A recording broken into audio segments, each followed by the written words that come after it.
So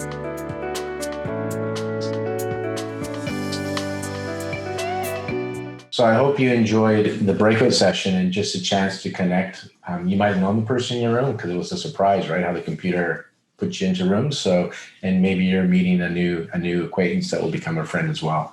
So again, the idea of the breakout sessions is to help wire those neural networks. And if you can explain it, then you're putting it into your DNA. You're really starting to wire it in. And if you can't, this is again practice to see one, do one, and teach one on the information. So the programs that we're running are not really ours. They were given to us by our parents, by our culture, because we're being impressed upon in our early years. Some say from like 0 to 7, because the brain waves, which we'll talk about in a moment, you're kind of in a alpha, theta phase of brainwaves, which is very impressionable. So you're like a sponge just taking things in to prepare you to live in the world, right? And so Dr. Dan Siegel, he's a medical doctor trained in pediatrics and psychiatry, author of several books on consciousness and parenting and mindfulness. I believe it's his quote that says, your environment creates your mind, and then your mind creates your environment. And to elaborate on this, your environment. So if you're in a family where it's not safe, there's abuse, or there's war, or there's COVID, right? That's the environment. And so to survive, your subconscious starts taking on programs, and you're maybe more anxious or in alarm a lot because you're not in a safe environment. So your body's being programmed to always be in alert, right? So you're getting, if you're female, or your certain religion or culture, depending on where you're growing up, you may not feel like you belong, right? And so, just based on the demographics, you may start to get the program, you're different, you don't belong, you're not valuable, you're not good enough. Your parents get divorced when you're young, right? How children interpret that. You saw how the lawyer, just because she didn't get a popsicle for not eating her dinner, how she created a program. So your environment creates your mind. So this is what's happening. You're being molded based on your environment so you can function later as an adult.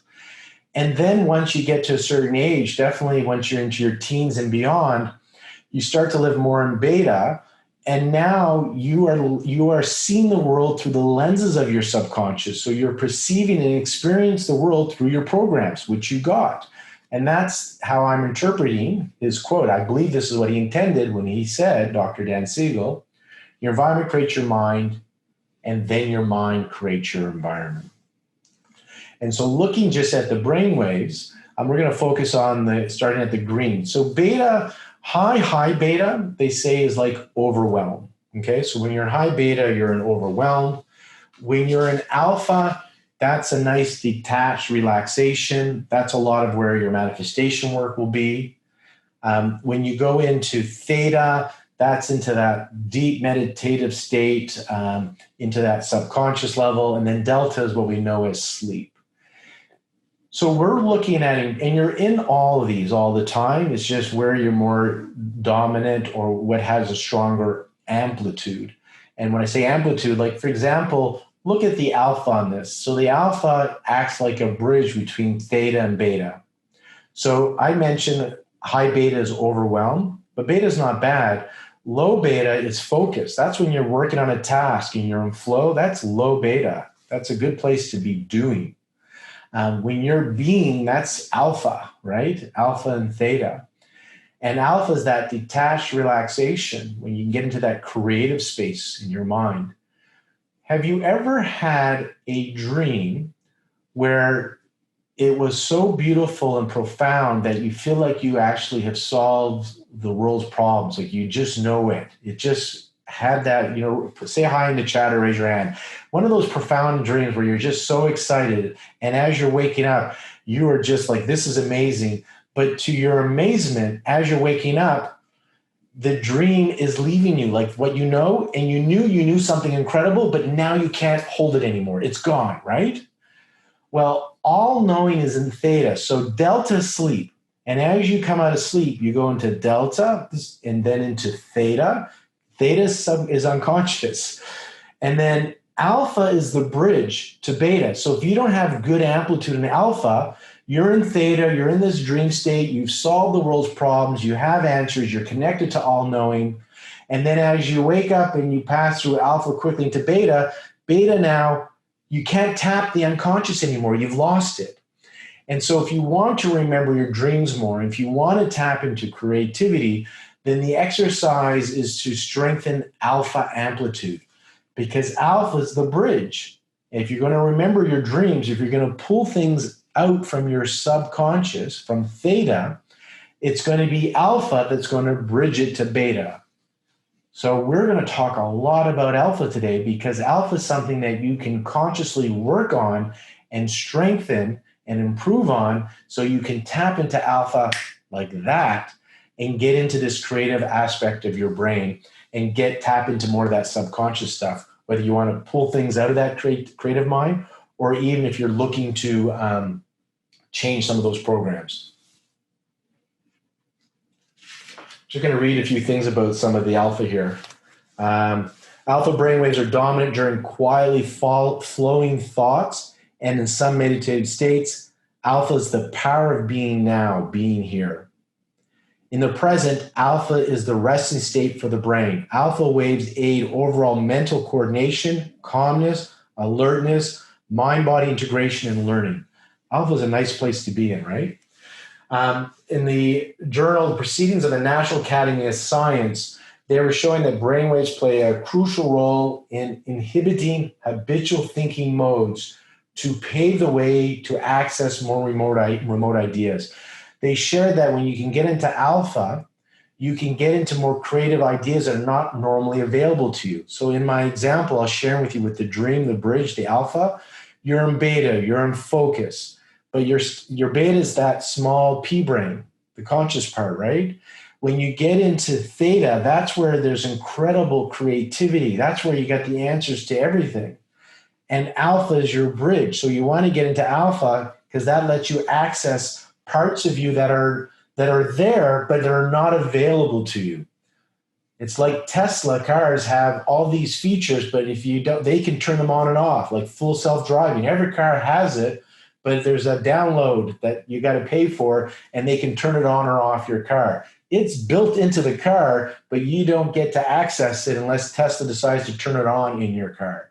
There's a camera in your car that's not even turned on, but they could turn it on when they want to do self-driving, for example.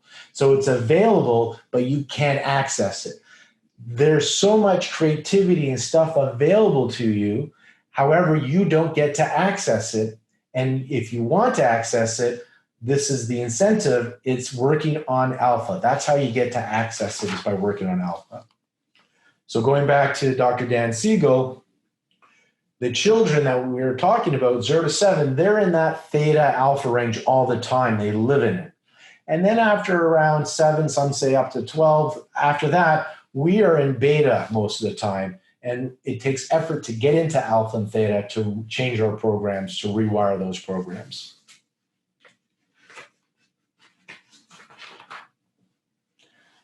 Again, going back to how our experiences and what's happening in our program. So we were talking about our program, divorced parents, growing up in war-torn countries. Some people say, like, life, I had a good family. What's going on? Why do I have all this anxiety? What's happening? Well, we're starting to understand that trauma, these experiences are passed down through generations. So now you didn't even have to experience it. That environment that creates your mind, 0 to 7, well, now we're learning that you're getting these tags on your DNA to prepare you to live in this environment from your great-grandparents, not just you. And so what you're living today is going to affect your children and their children, just like you were at the effect of your grandparents and great-grandparents. And again, think of the culture you're in. Think of your race, your color, your sexuality. What was going on back then? Well, you may be carrying some of that trauma in you. And then things in today's life can bring that up for you. In the cherry blossom study that I mentioned here on the slide, they took mice or rats, and they would give them the scent of cherry blossom, and the floor of the cage, the wires would electrocute their feet, their paws.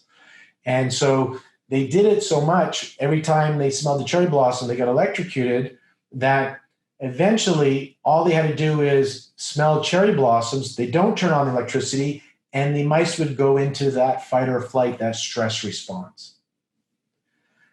Then they took the sperm of these mice and inseminated female mice. Very important. The mice, the male and the female mice, don't get to talk and say, those cherry blossoms are dangerous. The females that have the pups don't meet the male mice. They get inseminated with their sperm. Their pups and their grandpups, when they smell cherry blossoms, have the same response of fight or flight, go into anxious response, showing that without changing the DNA, the expression of your genes change. And so they are carrying this trauma through generations. In the middle of the slide here, can the legacy of trauma be passed down the generations? This is research where they're looking at Holocaust survivors and showing how people that were in concentration camps, tortured or experienced stuff, that trauma has been passed down into their children and great-grandchildren. And so we're not only at the effect of our immediate environment where we were born into, we're at the effect of the environment of our parents and our grandparents. And so just to show you that you're going to most likely have to do your own work and heal your mind, even if you were given a great family life, but yet you find that you're feeling anxious or fear or things are coming up, because who knows what was going on in your past. It's just an interesting idea. This is kind of really new research on epigenetics, looking at how emotional trauma is passed down. This doesn't give you the privilege to be a victim. I want to share this with you. Knowing this actually makes you accountable and responsible, because you're going to have tools to heal your mind. So we don't get to blame because of this, I'm this way. You get to now do your work to heal your mind. This is not an opportunity to sit back and say, well, it's because of this, now I'm a victim. It's giving you permission now to heal your mind. And some say when you heal your own mind, your whole family heals, and the generations before you as well, your ancestors heal. So I like that thought. It's a nice thought. I want to share a patient story that was diagnosed. She was diagnosed with fibromyalgia. And I just want to share how your programs, what you're running, how it impacts your behaviors and the outcome of your health, your life. So I want to share this story. She came to my practice, and again, she was feeling fatigue, pain, and depression were her main complaints. And so she's on my table. We do acupuncture, finds it relaxing. And again, acupuncture helps induce the alpha brainwaves. It can help bring you into that parasympathetic alpha brainwaves. Even sometimes people go into theta. And so that's why I often do my work via telehealth. However, I love doing the belief change work on my table because they get acupuncture, which gets them into the alpha so we can get easier into theta and start working on these programs. So on the table, I'll fast forward and shorten what we do, but I have her remember what it was like before she was diagnosed with fibromyalgia. I asked her was there a time where she had lots of energy and she felt joy and her body had free flow, and she did. And so I had her relive that experience. So we call it VAC, visual, auditory, kinesthetic. I got her to really feel it, see it, hear it. Then I asked her to fast forward. Let's pretend it's 5 years from now. So it's 5 years and it's happening now. And you are healthy. You have lots of energy. You have a great mood. Your body feels great. I asked her, what does she look like? So she explained her hairstyle. I asked her what her posture was like. So she told me how she stood upright. What's her breathing like? She told me how she could breathe. She had a slow, rhythmic breathing. She said she walked with confidence. I asked her what people were saying, like what if she was a fly in the wall, and she was saying, people said, like, you look so great. What have you done? You look amazing. I asked her what her internal voice was, and she's like, I'm it. I got my shit together. I feel great. I love life, you know? I asked her to get in her body and feel her body. So we spent that time on the table where she was physically experiencing what it's like to be healthy, as if it's happening now. So it was a lovely day for her on that table. She comes back over a week later and she shares with me, when I ask her how things are going, that she's really sore. So it triggers the I'm not a good healer in me because she says I'm really sore. So what I'm doing is not helping. And she goes on to say the following: I'm really sore because I joined a gym and I just started working out. So I'm sore now. Now, there's a few things I got to share with you that I didn't share at the beginning of this on purpose to really show the power of the subconscious. One obvious is I never told her that exercise is good for depression, fatigue, and fibromyalgia. She chose that. We just told her what her body looked like when it's healthy, what it felt like, what people would say. We gave her subconscious a GPS, a destination. This is who you are. And once the subconscious takes that on, that this is who I am, I'm no longer fibromyalgia, I'm no longer a victim, I am healthy, I'm vibrant, I got my shit together, those are her words, then all those opportunities are always there, but you don't see them. And when you change your destination, when you give a new GPS to your subconscious, all of a sudden it starts to notice those opportunities. They were always there, but your 40-bit pea-brain computer can't see everything, only a little bit. But your supercomputer, your 20 million bit computer sees it all and it's taking it in. But if you're tired and a victim, then it's not going to give you opportunity to be healthy because it wants to stay congruent, tired, sore, depressed. But when you tell it who you are now, it looks for those opportunities. Now, here's a piece I didn't share with you to show you how powerful this is. She walks to work every day. And every day of life, not of her life, she's been at this job for about 5 years, she shared. Every day she walked by a gym on her way to work. And every day she walked home past that gym, 5 days a week for many years. I can't remember if it was 5 years or 3 years she was at that job right now, but it was 5 days a week for many years. She walked by that gym twice. And she never stepped foot in that gym. We do our session where her subconscious gets the sense that this is my new destination. We gave her a new GPS, who she is, who she's becoming as if she has it now. And she's walking and she gets this intention, this idea to go in and join a gym. I never said, go join a gym. I didn't tell her what behavior to do. We changed the program. And when she had that program change, now these opportunities that were always there become obvious to her conscious mind, and she goes in and makes these new choices. Because when your conscious mind and your subconscious mind conflict, the subconscious wins. Why? Because your behaviors, your actions are always congruent with your beliefs and programs. And so when she was fibromyalgia, when she was identified with her diagnosis, then she will only have behaviors and actions that are congruent with somebody with fibromyalgia. And when she identified herself with somebody who's healthy, confident, beautiful, and vibrant, now she's going to start doing behaviors and actions unconsciously or intentionally or unintentionally that are congruent with that. Are you guys getting this? How we start with the programs, we work on the programs, and how these behaviors happen easily, how the doing comes out of the being. It's the being. She became somebody that's healthy, that feels whole and complete. And then her actions, behaviors just flowed easily. And these synchronicities, these opportunities that were always there showed up for her.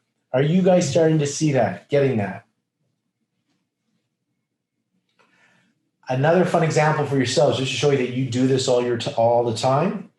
Have you ever been in the market for a car and then all of a sudden you notice that car is everywhere, that make and model, even the color you're looking for? Is there any more of that make or model on the road? No. but that's become your focus. And now all of a sudden, that's what's coming in to your mind. You're starting to see it all the time. My fertility patients, all they see is babies and pregnant women. There's no more babies or pregnant women, but that's their focus. So they see every TV show has a fertility episode, or every commercial has something about babies or fertility or pregnancy. It's just that's their focus. Okay, so it's important what you're going to be focusing on, because that's going to create a reality. Now, a big part of this work is denying the evidence of the senses and appropriating the feeling of the wish fulfilled is the way to realize your desire. So my patient that had been diagnosed with fibromyalgia, she had to deny her environment, her work environment, her physical environment. She had to deny her five senses and go inside and create a new reality.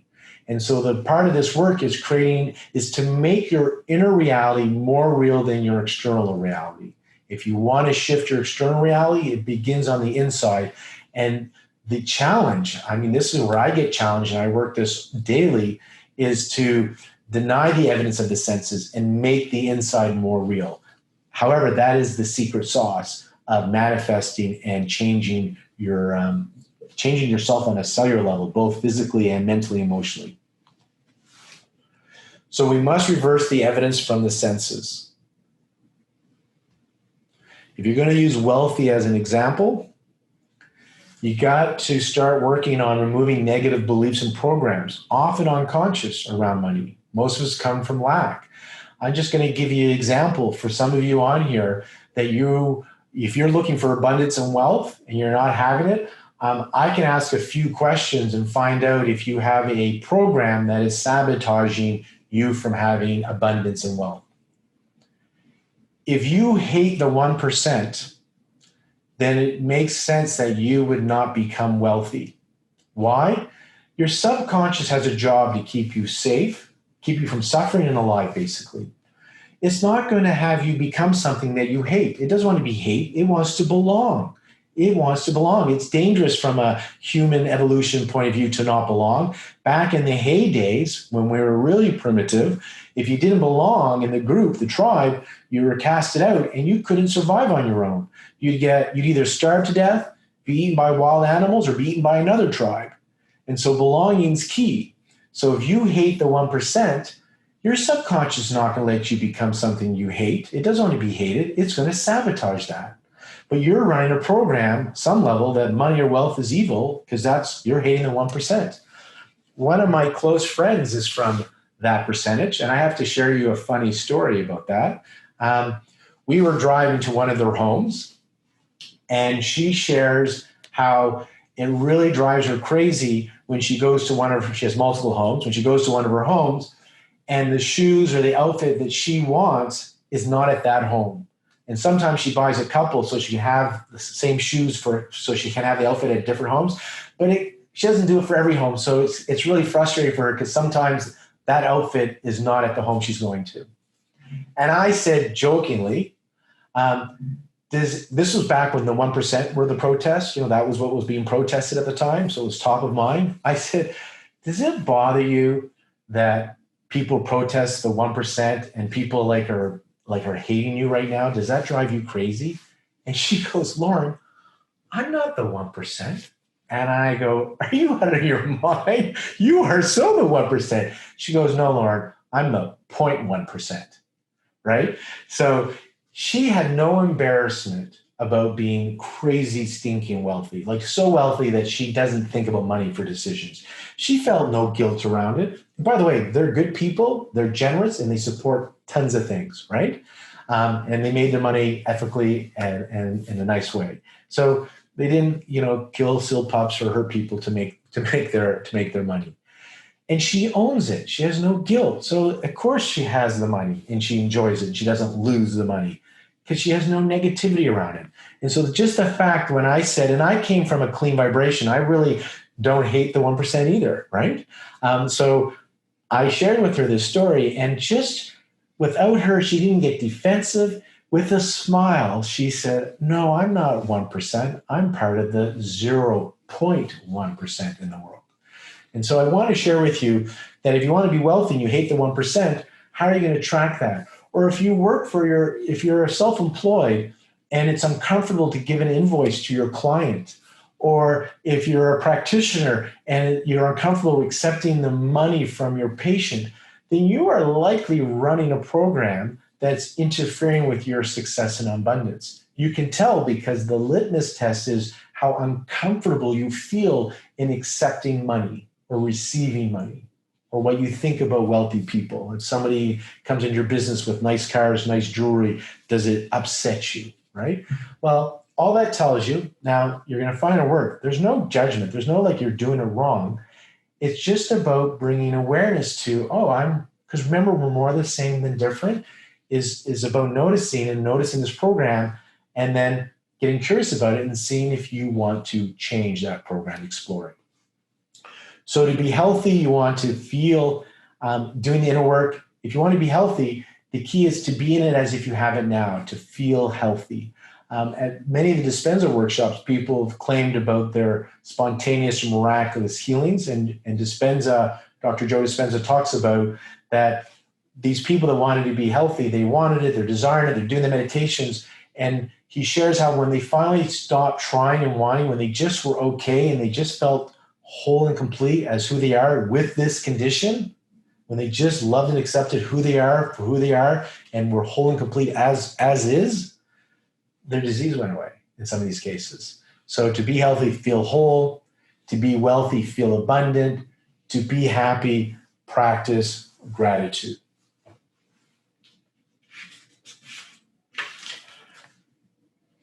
If we're talking about money, I just have a note here I want to share with you. So if you're focusing on abundance or wealth, you want to focus on, and we're going to do this in the manifestation section. I just wanted to share it now because I want to layer and repeat because, again, we're drifting and it deserves repetition.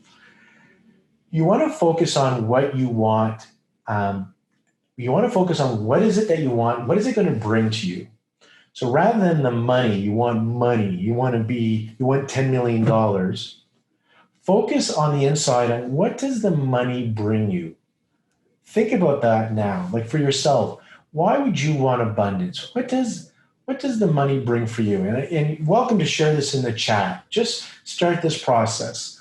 Abundance. What does abundance bring you? Why would you want money? Because you can't wear money. You can't eat the money, right? So it's not going to clothe you. It's not going to feed you. You can't eat it. So what does the money represent? Why would you want millions of dollars? How are you going to become because of that? What's it going to bring to you? And share a few of these in the chat room, please. And then I'll share with you what I find is common. And I've done this again, the work myself, and then what people have shared.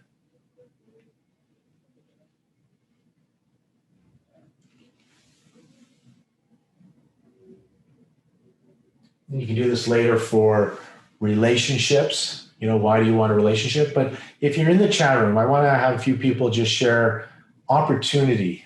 Just the key word there is opportunity. I didn't even have to read the rest of it because abundance brings opportunity. That's a key thing. Security. Yeah. See, freedom. See, right away, the first three, that's what most the abundance, when you really distill it down. Remember we talked about some of the negative programs.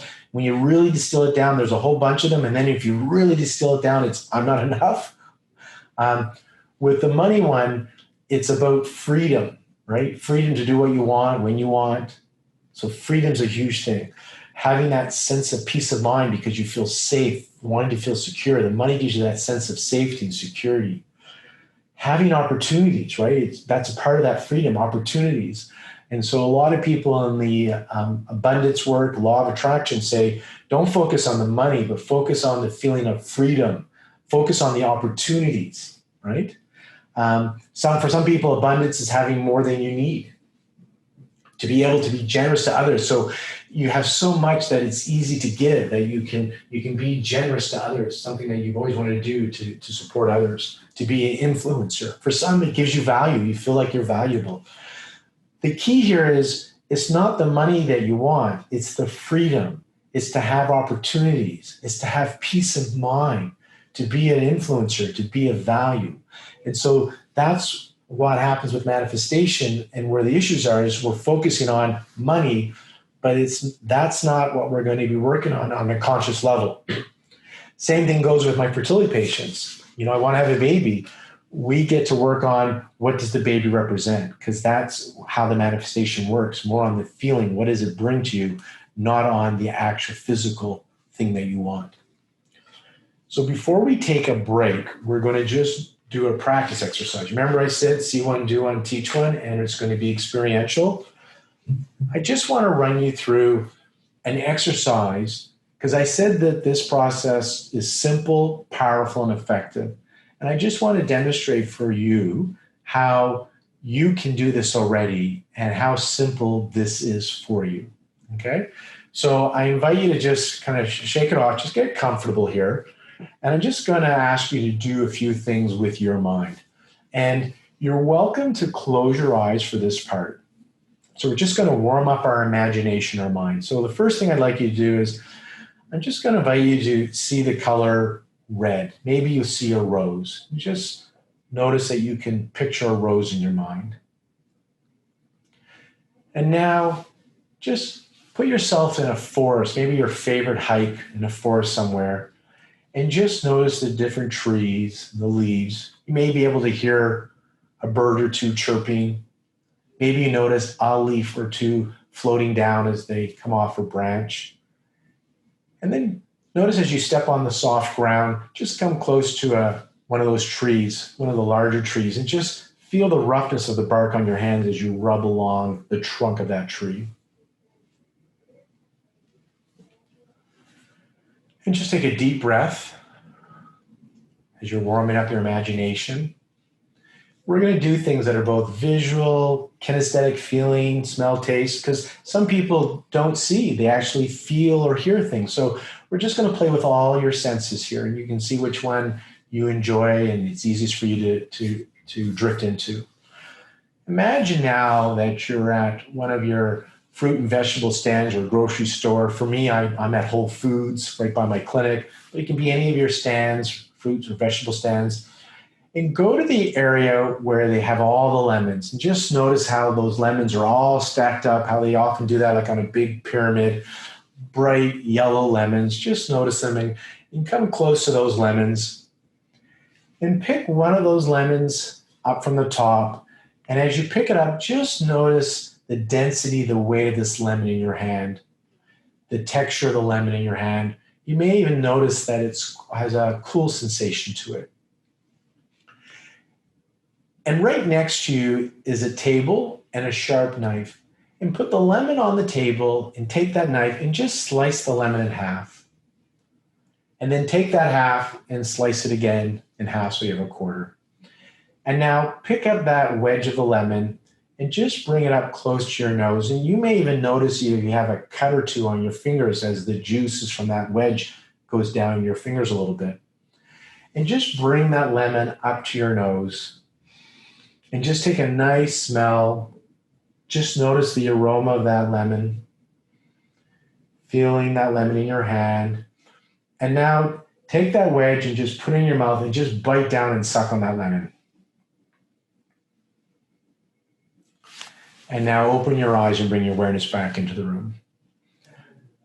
Raise your hands or say in the chat room, yes or no, who had salivation happen when they were with this lemon? Did anybody have any salivation? So you've seen a few hands. So there's some salivation. Okay. For those of you that had salivation, how many of you actually in the reality that we live in ate a lemon? None of you. All of this was an inner experience. Even though it was an inner experience, your body cannot tell the difference. Your body released salivary enzymes to prepare to digest that lemon. A big key today about the inner work is your subconscious, which is part of your autonomic nervous system, which is every cell of the body, cannot tell the difference between an outer experience from an inner experience. It can't tell the difference from reality from imagination, which is why doing this inner work is key. And where you get the biological upgrade and how you start to manifest, it starts on the inside. And you already saw by you doing this work, you can create epigenetic changes in your body just through imagination, because your subconscious can't tell the difference between an inner or outer experience from reality, from imagination. So we are going to take a break. I want you, before our break though, Lauren, what I'd like to do is I'd like to give them 5 minutes of a breakout session, and then we'll do another, we're going to do 15 minutes in. 5-minute breakout session to discuss what we just did. I want you to discuss how your environment creates your mind, and then your mind creates your environment. And to see change in your environment, you want to change your inner environment. And we're going to get into now to the tools to that. And so we'll do that for about 5 minutes in the groups. And then Lorianne, bring the groups back after 5 minutes. And then when we come back, we're on a 10-minute break when we come back from that. So I'm going to say it's 10:22 here, 10:27. We're going to come back at 10:32, okay, Pacific Standard Time. So wherever you are in your world, we want the minutes to be at 30. Sorry, it wouldn't be 32. It'd be 37, right? Yeah, at 37. So when the minutes are at 37, that's where you're going to come back for the continuation. For now, please do 4 to 5 minutes of a breakout session to just discuss, Lauren, you can start putting them in the groups, how your environment creates your mind. Think about that fibromyalgia story, how those opportunities are always there, but she was identified as fibromyalgia just through her inner experience. She changed who she's becoming as if she's having it now. And then the opportunities were there. The behavior was easy. She joined a gym. I never told her to join a gym. And then remembering how the cherry blossom study. So just kind of share what we've done so far today with each other, what you've gotten out of today, in particular, how your environment creates your mind, and then your mind creates your environment.